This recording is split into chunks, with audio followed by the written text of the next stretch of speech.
English medium वाले बच्चे word को समझिएगा और वर्ड समझने से क्या होगा कि आप लिखने का तरीका आपको पता होगा, लिख लीजिएगा आप। हिंदी मीडियम वालों के बच्चे के लिए आंसर दिया हुआ है। तो what is final good?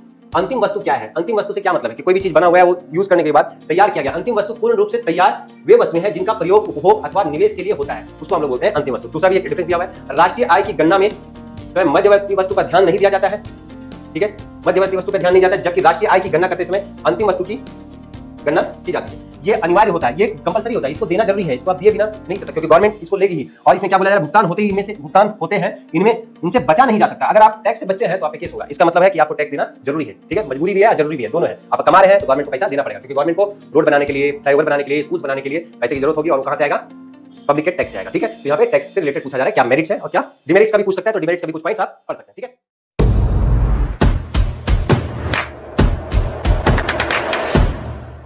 Hello Jharkhand board के बच्चों, द मार्कर में आपका स्वागत है। और आज हम लोग फिर से देखने जा रहे हैं कि इकोनॉमिक्स में 2, 3 और 5 मार्क्स का जो क्वेश्चंस होगा उस किस टाइप का क्वेश्चंस होगा, आपको लिखना क्या है, किस टाइप का है, वो हम एक्सप्लेनेशन के साथ आपको समझाने जा रहे हैं। स्टार्ट करते हैं क्वेश्चंस के साथ। देखिए क्या क्या है, कुछ क्वेश्चंस इस पर डिस्कस किया गया है। पहला क्वेश्चन दिखा रहा है इसमें, इंग्लिश मीडियम वाले बच्चे वर्ड को समझिएगा और वर्ड समझने से क्या होगा कि आप लिखने का तरीका आपको पता होगा, लिख लीजिएगा आप। हिंदी मीडियम वालों के बच्चे के लिए आंसर दिया हुआ है। इसमें क्या बोला गया है, explain the sources of public revenue. इसमें बोला जा रहा है पब्लिक रिवेन्यू के लिए, पब्लिक रिवेन्यू से रिलेटेड क्वेश्चन है।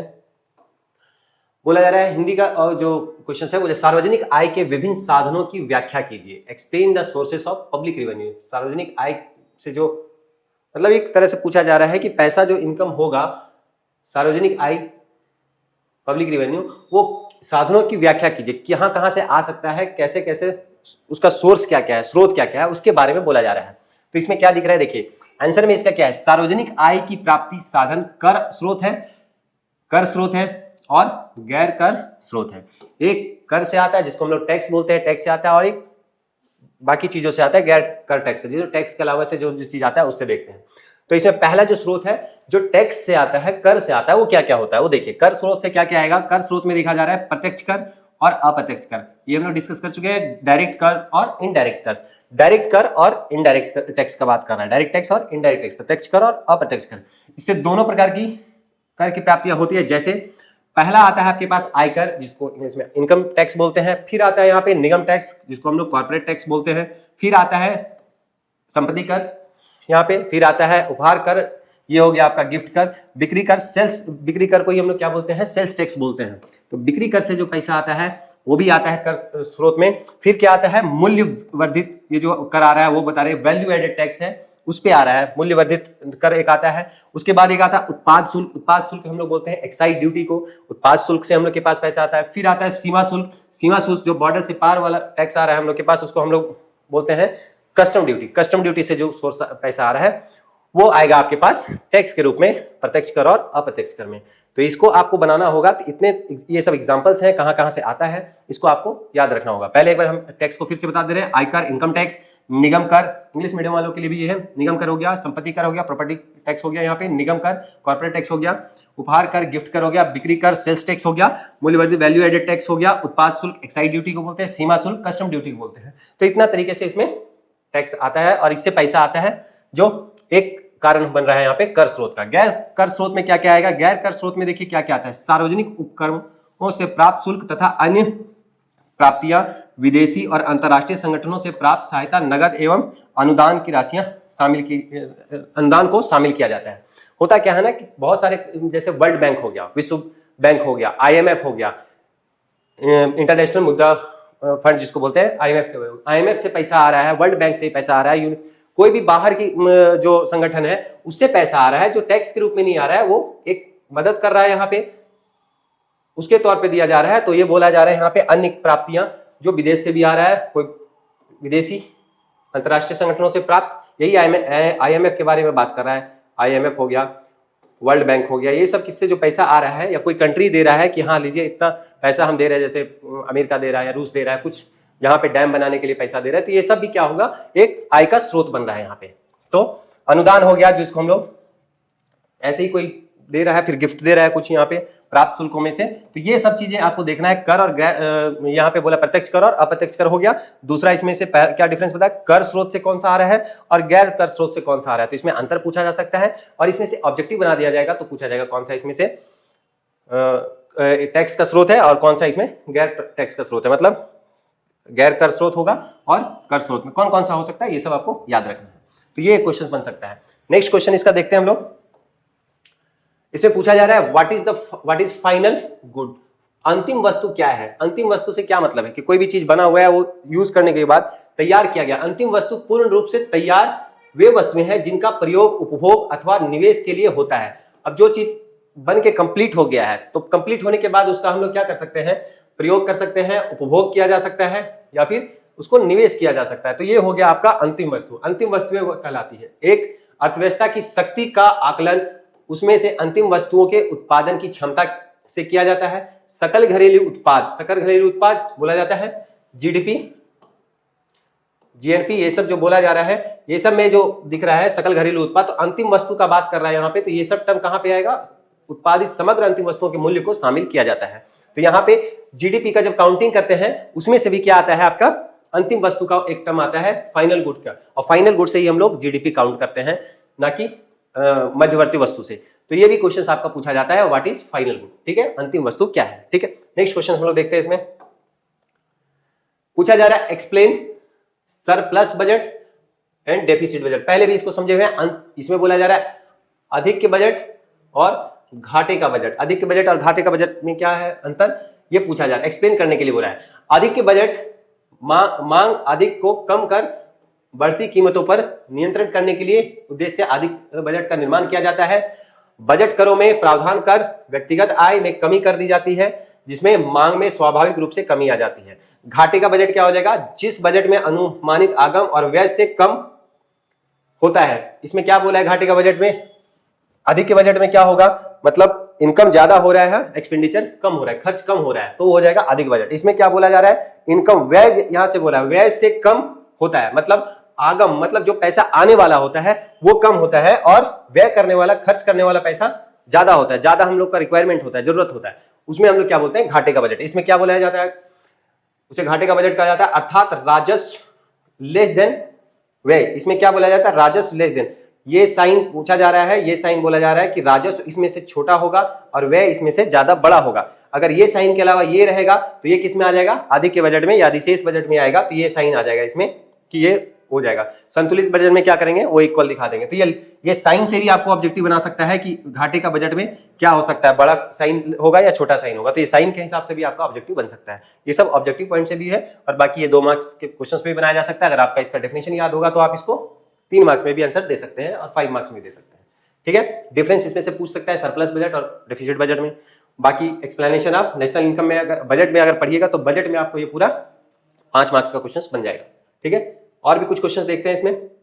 इसमें बोला जाता है what is the difference between the final good and intermediate goods. अभी हम लोग फाइनल गुड्स को समझ रहे थे कि क्या होता है, अंतिम वस्तु तथा मध्यवर्ती वस्तु में अंतर क्या होगा। अंतिम वस्तु तथा मध्यवर्ती वस्तु में अंतर क्या है, तो मध्यवर्ती वस्तु किसको बोलते हैं, इंटरमीडिएट गुड्स किसको बोलेंगे और फाइनल गुड्स किसको बोलेंगे, अंतिम वस्तु किसको बोलेंगे। तो पहले इसका देखिए, मध्यवर्ती वस्तु है अर्धनिर्मित वस्तु है, होता है जो अंतिम वस्तु के लिए कच्चे माल की तरह काम करता है। इसका मतलब यह है कि ये कंप्लीट अभी हुआ नहीं है, ये रॉ प्रोडक्ट्स है, कच्चा माल की तरह से इसको काम करता है। मतलब ये फाइनल गुड के लिए हेल्प करेगा, फाइनल गुड बनाने में, गुड्स बनाने में ये मध्यवर्ती इंटरमीडिएट गुड्स जो होगा वो हेल्प करेगा। उसी तरह से जबकि अंतिम वस्तु का उपभोग तुल्य वस्तु होती है जो उपभोग के लिए प्रयोग की जाती है। अंतिम वस्तु इसका मतलब है कि वो बन के कंप्लीट हो चुका है, अब उसका उपयोग प्रयोग किया जा सकता है, उपभोग भी किया जा सकता है, उसको हम लोग बोलते हैं अंतिम वस्तु। दूसरा भी एक डिफरेंस दिया हुआ है, राष्ट्रीय आय की गणना में मध्यवर्ती वस्तु पर ध्यान नहीं दिया जाता है, ठीक है, मध्यवर्ती वस्तु पर ध्यान नहीं जाता है, जबकि राष्ट्रीय आय की गणना करते समय अंतिम वस्तु की गणना की जाती है।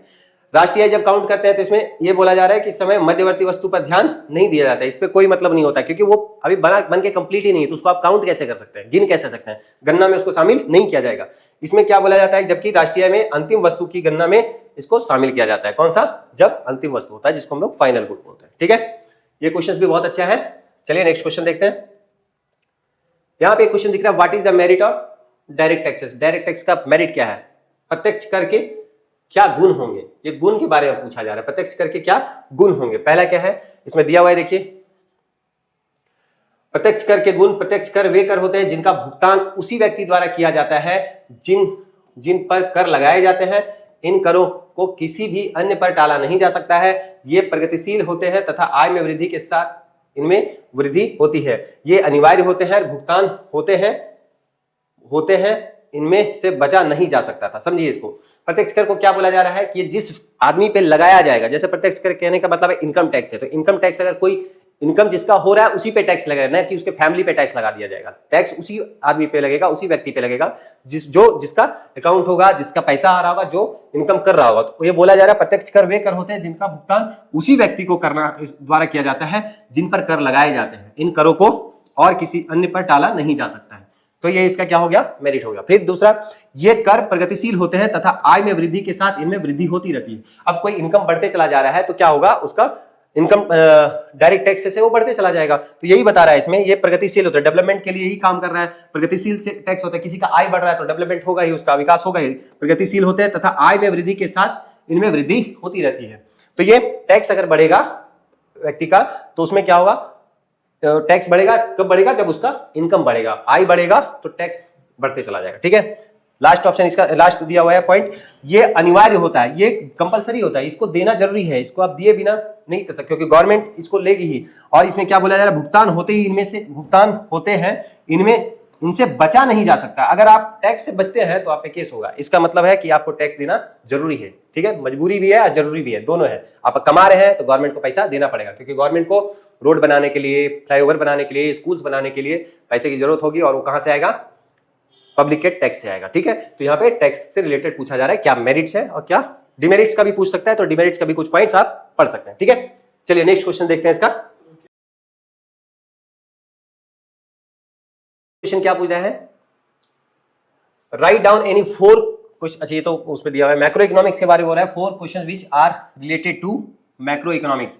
किन्हीं 4 प्रश्नों को लिखिए जिसका संबंध समष्टि अर्थशास्त्र से दिया गया है। समष्टि अर्थशास्त्र से मैक्रो इकोनॉमिक का बात कर रहा है। ठीक है, समष्टि अर्थशास्त्र के बारे में बोला जा रहा है। इससे रिलेटेड आप any 4 questions which are related to macro economics. ठीक है, किन्हीं 4 प्रश्नों को लिखिए जिसका संबंध समष्टि अर्थशास्त्र से। क्या क्या होगा उसके बारे में दिया गया। पहला देखिए, इसमें दिया हो गया, इसको आंसर में क्या क्या लिखना है? व्यापारिक बैंकों के बीच आर्थिक संदेह को कम करने के लिए कौन कौन से नीतियां अधिक प्रभावी हो सकती है? एक क्वेश्चन हो सकता है ये। ठीक है, व्यापारिक बैंकों के बीच आर्थिक संदेह मतलब ऐसा नहीं होना चाहिए कि सरकार के पास पैसा नहीं है, उसकी वजह से मार्केट में, बाजार में संदेह पैदा हो तो आर्थिक नीतियां उस पर प्रभावित होती है। तो ये बोला जा रहा है व्यापारिक बैंकों के बीच आर्थिक संदेह को कम करने के लिए कौन कौन से नीतियां अधिक प्रभावी हो सकती है, तो वो क्या क्या नीतियां हो सकती है, मैक्रो इकोनॉमिक्स से रिलेटेड होता है। ठीक है, इसके बाद बोला जा रहा है टैक्स प्रणाली में सुधार कैसे किया जा सकता है ताकि व्यावसायिक सक्रियता बढ़े और अर्थव्यवस्था को बढ़ावा मिले। अब इसे बोला जा रहा है टैक्स प्रणाली, जो कर सिस्टम है, कर जिससे हम लोग का आ रहा है, वो व्यवस्था को कैसे ठीक किया जाए, जिससे क्या हो सकता है? एक क्वेश्चन ऐसा बन सकता है, टैक्स प्रणाली में सुधार कैसे किया जा सकता है ताकि व्यावसायिक सक्रियता बढ़े। व्यावसायिक सक्रियता मतलब बिजनेस, व्यापार बढ़े देश पे और अर्थव्यवस्था को बढ़ावा मिले। अर्थव्यवस्था को बढ़ावा कैसे मिलेगा? जब उसमें पब्लिक व्यापार से जुड़ेगा, व्यापार बढ़ेगा तो अर्थव्यवस्था को बढ़ावा मिलेगा ही मिलेगा। तो ये टैक्स प्रणाली जब सुधरेगा तब। अब टैक्स लेने का तरीका सरकार का अच्छा होगा, पब्लिक को भी उससे फायदा मिलेगा टैक्स प्रणाली से, तो जाहिर सी बात है पब्लिक ज्यादा व्यापार करेगी, जनता ज्यादा व्यापार करेगी तो व्यावसायिक सक्रियता बढ़ेगा और अर्थव्यवस्था को बढ़ावा मिलेगा। तो ये प्रश्न हो सकते हैं। ठीक है, नेक्स्ट इसमें क्या बोला है? उत्पादक संघ के गठन के क्या क्या प्रमुख लाभ और हानियां हो सकते हैं। उत्पादक संघ कहने का मतलब ये बोला है कि कुछ संगठन ऐसे हैं जो प्रोडक्शन कमेटी, ये सब संघ जो बनते हैं, उत्पादक संघ, प्रोडक्ट को कैसे बेचा जाएगा, कहां से लाया जाएगा, कैसे ट्रांसपोर्टिंग होगा, खरीदने में वो सरकार के साथ मिलके एक सहायता के रूप में काम कर सकती है। और उसमें ऐसा भी हो सकता है उसमें कुछ बिचौलिया भी मिल जाए आपको इस संगठन में। तो इसके लाभ और प्रमुख लाभ और हानियां के बारे में भी आप बता सकते हैं। ऐसा आप पढ़िएगा, एग्जाम में आंसर में लिखना होगा कि प्रमुख लाभ क्या क्या हो सकते हैं और मुख्य हानियां क्या क्या हो सकती हैं।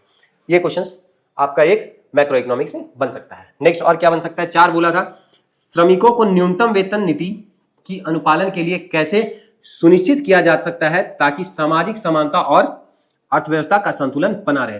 अब ऐसा होता है कि जब कोई भी लेबर वर्क कर रहा होता है ना, तो काम कर रहा होता है, तो उसको न्यूनतम अपना सैलरी मिलना चाहिए, न्यूनतम वेजेस जो है वो मिलना चाहिए। यहाँ पे बोला श्रमिकों को न्यूनतम वेतन।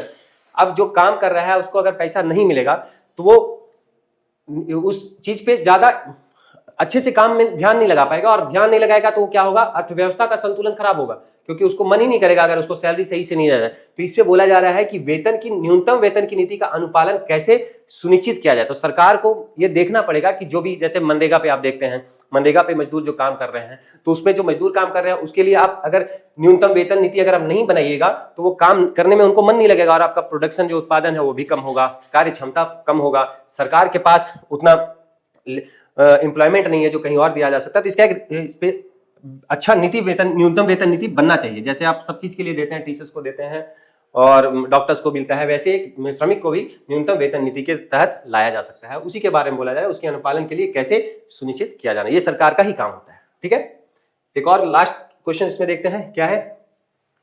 ये क्वेश्चन देखिए, इसमें तो ये 5 मार्क्स का क्वेश्चन बन सकता है और 3 मार्क्स का क्वेश्चन भी बन सकता है, डिपेंड करता है कि क्वेश्चंस को कितना पूछा गया है। अगर इसमें 2 क्वेश्चन बना दिया जाएगा तो 5 मार्क्स का बन जाएगा, और इसमें डिफरेंस पूछ रहा है तो 5 मार्क्स का ऐसे ही बन रहा है। एक का स्टेटमेंट अगर पूछ देगा तो ये 3 मार्क्स में बन जाएगा, सिर्फ पूछ देगा केंद्रीय बैंक क्या होते हैं तो 2 मार्क्स का बन जाएगा। तो एक ही क्वेश्चन से सब आपका बन रहा है, इसमें से ऑब्जेक्टिव भी निकल सकता है। अभी देखिए हम लोग इसका ऑब्जेक्टिव भी समझते हैं कैसे हो सकता है। क्वेश्चन क्या बोला है, इंग्लिश वाले स्टूडेंट वाले बच्चे देखिएगा, what are the difference between commercial bank and central bank. यहां पे दिया है कॉमर्शियल बैंक और सेंट्रल बैंक। हिंदी वाले स्टूडेंट देखिएगा, व्यावसायिक बैंक तथा केंद्रीय बैंक में क्या अंतर है। आपसे बस ये पूछ लेगा कि केंद्रीय बैंक क्या होते हैं, तो ये 2 मार्क्स से ज्यादा तो क्वेश्चन है नहीं। पूछ लिया जाएगा व्यावसायिक बैंक क्या होते हैं, तो इस 2 मार्क्स से ज्यादा क्वेश्चन है ही नहीं। अब इसमें बोला जा रहा है कि दोनों के बीच का अंतर बताइए, तो ये बड़ा क्वेश्चन बन जाएगा। अब इसमें पूरा अंतर आपको याद रखना पड़ेगा, तो ये कैसा हो जाएगा, 5 मार्क्स का क्वेश्चन बन जाएगा। ठीक है, अब इसमें से देखिए क्या क्या पूछ रहा है। पहला पॉइंट देखिए, व्यावसायिक बैंक क्या होता है, व्यावसायिक बैंक क्या क्या करते हैं वो कार्य को समझिए। पहला बोला, व्यावसायिक बैंक देश का व्यापारिक बैंक होता है जिसमें देश की जनता अपनी बचत को जमा करने के लिए खाता खोल सकता है। इसका मतलब है व्यापारिक बैंक, जैसे आप बैंक में अपना पैसा जमा करने के लिए जाते हैं, वो कैसा बैंक है आपके पास, वही व्यापारिक बैंक है जिसको हम लोग व्यावसायिक बैंक ही बोलते हैं। उसमें आप क्या कर सकते हैं, अपना बचत खाता बना सकते हैं, जिसमें आप पैसा जमा कर सकते हैं, वहां से पैसा निकाल सकते हैं। तो बचत खाता आप कहां बना सकते हैं, व्यावसायिक बैंक में बना सकते हैं। इसी टाइप से आप केंद्रीय बैंक में जब जाते हैं तो केंद्रीय बैंक एक व्यावसायिक बैंक की तरह ही कार्य नहीं करता है, उसके तरह कार्य नहीं करता है, वो उसका मेन बैंक होता है। क्या होगा इसमें, केंद्रीय बैंक संपूर्ण बैंकिंग व्यवस्था को नियंत्रित करने के लिए स्थापित की जाती है। इसमें यह बोला जा रहा है, मतलब जितना भी व्यापारिक और व्यावसायिक बैंक होगा, कमर्शियल बैंक होगा, उसको मॉनिटर करने के लिए उस पे एक हेड ऑफ द बैंक जिसको बोला जाता है, उसको बोला जाएगा केंद्रीय बैंक। और ये केंद्रीय बैंक क्या करेगा, इन व्यावसायिक बैंकों पे नियंत्रित करेगा इसको, और देखेगा कि वो क्या क्या पॉलिसी लगा रही है, बैंक कैसे लोन दे रहा है, सही से लोन दे रहा है नहीं, कि पब्लिक का पैसा डूब रहा है या पब्लिक का इंटरेस्ट क्या दे रहा है, ये सब चीज को मॉनिटर कौन कर रहा होगा, देख रहा होगा ऊपर से। तो ये केंद्रीय बैंक का काम होगा। ठीक है, व्यावसायिक बैंक पे आप क्या कर सकते हैं, बैंक खाता खोल सकते हैं, और ये इस पे संपूर्ण नियंत्रण केंद्रीय बैंक करेगा, जिसको हम लोग सेंट्रल बैंक बोलेंगे। ठीक है, दूसरा पॉइंट इसमें क्या बोला जा रहा है, व्यावसायिक बैंक आम जनता का बैंक होता है। अभी हम बताएं कि आपको खाता खोलना है तो आप सेंट्रल बैंक में नहीं जाइएगा, आपको जाना होगा व्यावसायिक बैंक में, जिसको हम लोग कॉमर्शियल बैंक बोलते हैं। तो कॉमर्शियल बैंक में आप जाके अपना अकाउंट खोल सकते हैं। ठीक है, तो इसमें अकाउंट खोला जाता है, जबकि केंद्रीय बैंक बैंकों का बैंक होता है। देखिए ऑब्जेक्टिव यहीं से बनेगा, बैंकों का बैंक किसको बोलते हैं, तो ऑब्जेक्टिव यहां से मिलेगा आपको। फिर दूसरा क्या बोला जाता है, सरकार का बैंकर होता है। पूछा जाएगा सरकार का बैंकर कौन सा बैंक होता है, तो व्यावसायिक बैंक नहीं होता है, कौन सा होगा, केंद्रीय बैंक होगा। तो ये समझिए, केंद्रीय बैंक बैंकों का बैंक होता है, सरकार का बैंकर भी होता है, सरकार का वो बैंकर भी है। दूसरा यहां पे जो पॉइंट आप पढ़े थे, दूसरा पॉइंट, व्यावसायिक बैंक आम जनता के लिए, तो पूछा जा सकता है आम जनता के लिए कौन सा बैंक है, तो ऑब्जेक्टिव बनेगा व्यावसायिक बैंक होगा। बैंकों का बैंक किसको बोलते हैं, तो केंद्रीय बैंक को बोलते हैं। सरकार का बैंक कौन हो गया यहाँ पे, बैंक सरकार का बैंकर कौन होगा, तो सेंट्रल बैंक केंद्रीय बैंक होता है। ये इसका डिफरेंस हो गया, दूसरा पॉइंट हो गया।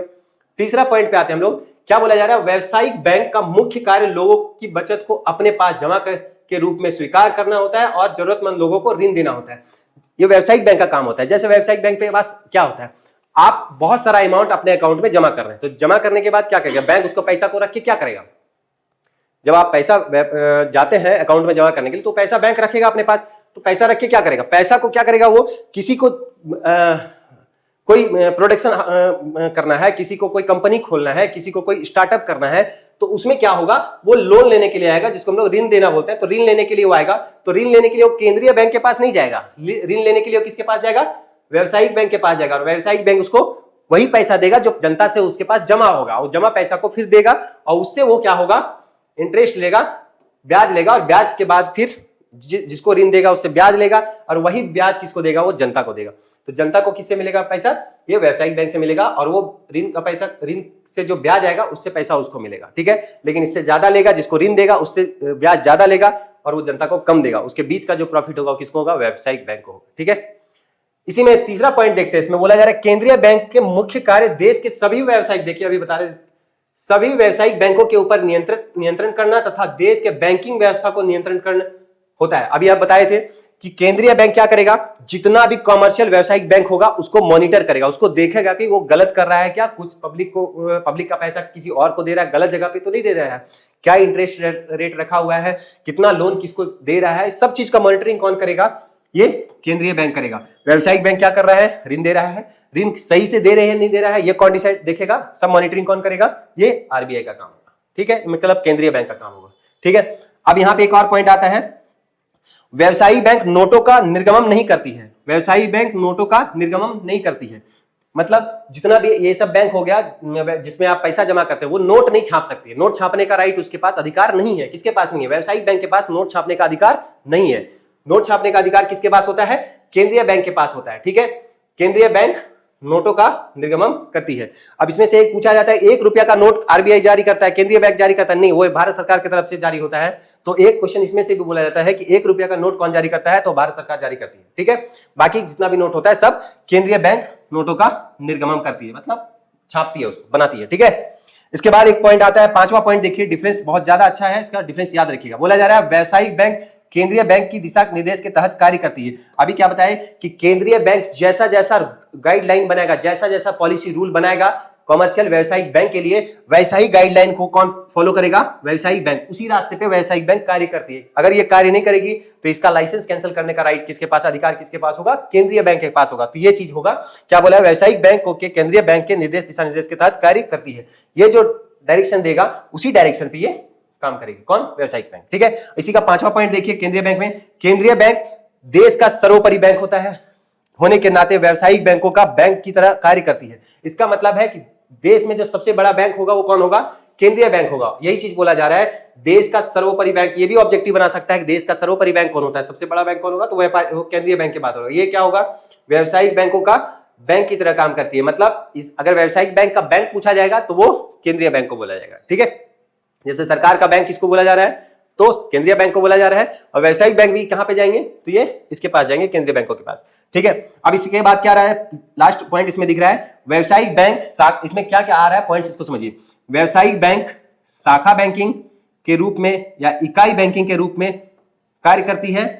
केंद्रीय बैंक प्रत्येक देश में एक अकेला बैंकिंग व्यवस्था होता है। अब आपसे देखिएगा, कभी अब गांव में देखिएगा कि हर जगह पे एक छोटा यूनिट खोला जा रहा है बैंक का, जिसको हम लोग क्या बोल रहे हैं, यहीं पे बोला जा रहा है इकाई बैंकिंग के रूप में कार्य कर रही है, ठीक है। मेन ब्रांच इसका किसी डिस्ट्रिक्ट में होगा, डिस्ट्रिक्ट से क्या होगा, पूरे छोटे छोटे गांव तक ही बैंकिंग का व्यवस्था पहुंच रहा है, क्योंकि गांव के लोग शहर जाने में समय लगता है। अगर कोई मनरेगा का लेबर होगा, मजदूर होगा, तो टाउन में मतलब डिस्ट्रिक्ट में जाके पैसा निकालेगा तो उसको ज्यादा समय लगेगा, उसको अपना काम छोड़ के जाना पड़ेगा। उसके वजह से क्या किया गया है, एग्जाम्पल में आप लिखना होगा, तो इसको इकाई बैंकिंग के तहत वो क्या कर रहा है कि अपना शाखा जो है, बैंक का ब्रांच जो है उसको गांव में ही मिल जा रहा है, तो उसको शहर जाने का जरूरत नहीं पड़ रहा है, ठीक है। अब इसमें क्या बोला है, केंद्रीय बैंक प्रत्येक देश का एक ही होता है, एक अकेला होता है। अब जो हेड होगा वो अकेला ही होगा, केंद्रीय बैंक, और यही सबको क्या करेगा, मॉनिटर करेगा, ठीक है। केंद्रीय बैंक प्रत्येक देश का एक अकेला बैंक होता है, ठीक है। बस इसको पॉइंट को आपको समझना है। अब यहाँ पे देखिए, ये डिफरेंस समझा दिया आपको,